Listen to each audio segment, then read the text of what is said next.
guys, ngayon babasahin ko yung Bible. Magandang balita. Ano po, first po, Exodo 20. Yung 10 utos po. Ang lahat ng ito'y sinabi ng Diyos.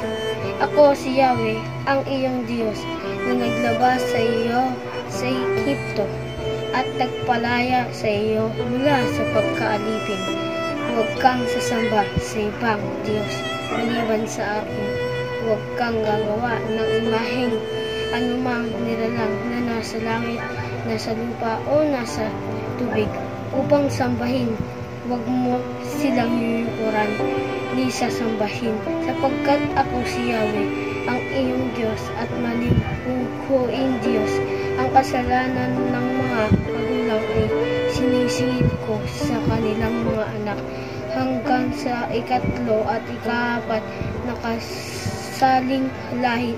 Ngunit ipinadarama ko ang aking pag-ibig sa libong-libong saling lahi ng mga umiibig sa akin at tumutupad sa aking mga kautusan. Yan po, kita naman po natin.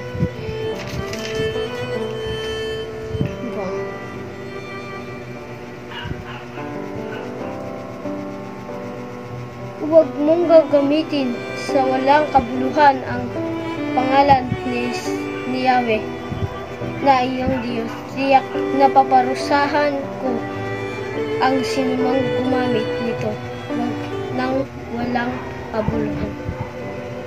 Lagi mong tandaan at ilaan para sa akin ang araw ng panghihinga. 6 na araw kang magtatrabaho at tapusin mo ang dapat gawin.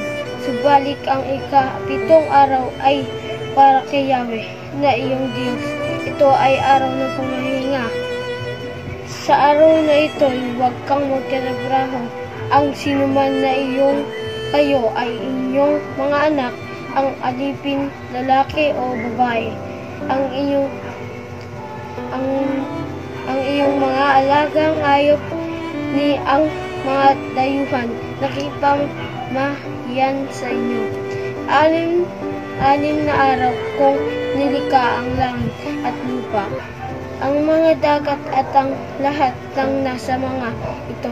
Ngunit namangha ako sa ika-7 araw, kaya ito'y aking pinagpala at inilaan para sa akin. Igalang mo ang ama at ang ina. Sa ganyan, mamumuhay ka ng matagal sa lupaing ibinibigay sa iyo ni Yahweh na iyong Diyos. Huwag kang papatay. Huwag kang mangunya. Huwag kang magnanakaw. Huwag kang sasaksi ng walang katotohanan laban sa iyong kapwa.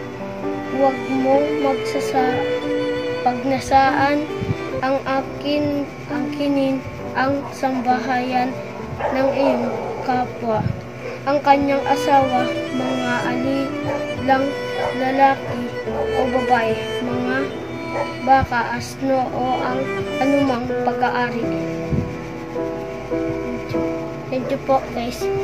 Thank you po. Tapos ngayon lang po ito. Sana po nasa gusto po natin, isa-isip po natin ito. Kasi po importante po sa Panginoon na tayo po yung magbabasa.